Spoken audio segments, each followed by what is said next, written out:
امام سفیان ثوری فرماتے ہیں کہ میرے ساتھ ایک شخص حج پر تھا. اب راوی امام سفیان ثوری رضی اللہ تعالیٰ عنہ. میں نے اس کو دیکھا کہ وہ اپنے سفر کے دوران حتیٰ کہ طواف کے دوران اور مینا میں، عرفات میں، مزدلفہ میں جہاں بھی گئے، وہ قدم نہیں اٹھاتا تھا جب تک ہر قدم پہ درود پاک نہ پڑھ لے. ہر قدم پہ درود پاک پڑھتا تھا. امام سفیان ثوری رضی اللہ تعالیٰ عنہ فرماتے ہیں کہ میں نے اس سے پوچھا فقلت اب علم تقول ھذا، کیا آپ یہ جو عمل کر رہے ہیں ہر قدم پہ درود پاک پڑھتے ہیں اور دوسرا قدم رکھتے نہیں جب تک درود پاک نہ پڑھ لیں، کیا آپ کسی حدیث اور کسی روایت جو شرعی علم ہے، سند ہے، کسی علمی سند کی بنیاد پر یہ کام کرتے ہیں؟ قال نعم، اس نے کہا ہاں، میں علم شرعی کی سند کی بنیاد پر یہ کام کرتا ہوں. ثم قال، اس نے پوچھا من انت، اے پوچھنے والے آپ کون ہیں؟ وہ نہیں جانتا تھا کہ یہ امام سفیان ثوری ہیں. اتفاق سے جیسے حج پر آپس میں ساتھی مل جاتے ہیں، ہم سفر ہو جاتے ہیں. آپ کون ہیں؟ قلت سفیان الثوری، میں نے کہا میں سفیان الثوری ہوں. قال العراقی، اس نے پوچھا سفیان ثوری جو عراق کے ہیں، یعنی جو امام ہے جلیل القدر؟ قلت نعم، میں نے کہا ہاں. اس کے بعد اس نے کہا کہ میں نے درود پاک ہر قدم پہ پڑھنے کا وظیفہ اس وجہ سے شروع کیا کہ اس نے کہا کہ میں 1 سال پہلے وقت میں اپنی والدہ کے ساتھ حج کرنے آیا تھا.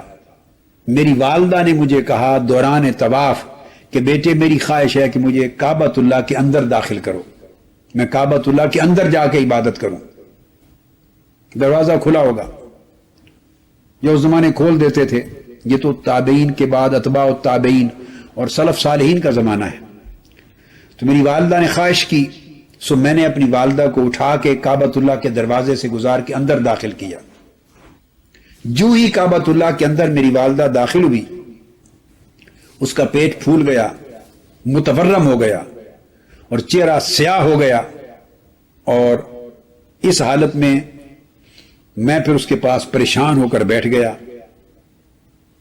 چہرہ متورم ہے، چہرہ بالکل سیاہ ہو گیا ہے اور پیٹ پھول گیا ہے اور قریب مرگ اس کی حالت ہو گئی ہے.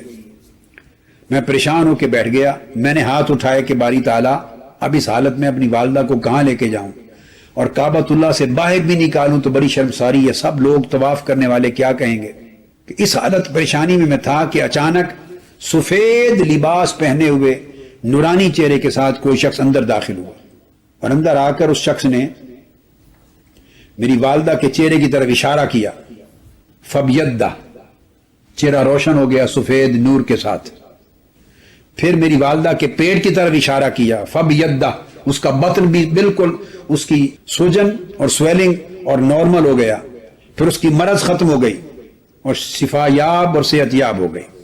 جب وہ جانے لگے وہ نورانی چہرے والے اس کو شفا یاب کر کے، اس کے چہرے کو منور روشن کر کے اور اس کی ورم دور کر کے جانے لگے تو میں آگے دوڑا. میں نے عرض کیا من انت الذی فرجت عنی، اے میرے غم اور میرے اندوہ کو اور میری پریشانی کو اور میری مصیبت کو ختم کرنے والے آپ ہیں کون؟ بتائیں تو صحیح.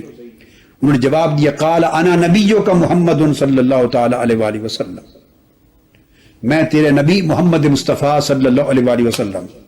اور اس کی والدہ کی عادت کیا تھی کہ اس کی والدہ کثرت کے ساتھ آقا علیہ السلام پر درود و سلام پڑھا کرتی تھی، کثرت سے درود و سلام پڑھتی تھی.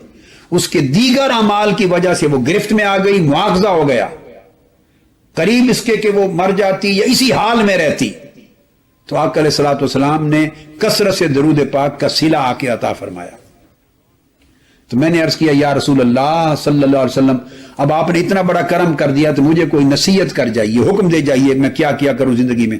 آپ نے فرمایا اے بندے، اے میرے امتی، ایک ہی نصیحت ہے کہ کوئی قدم نہ رکھنا نہ اٹھانا جب تک ہر قدم پہ مجھ پہ درود و سلام نہ پڑھ لیں. اس دن سے میں ہر قدم پر آقا علیہ السلام پر درود و سلام پڑھتا ہوں.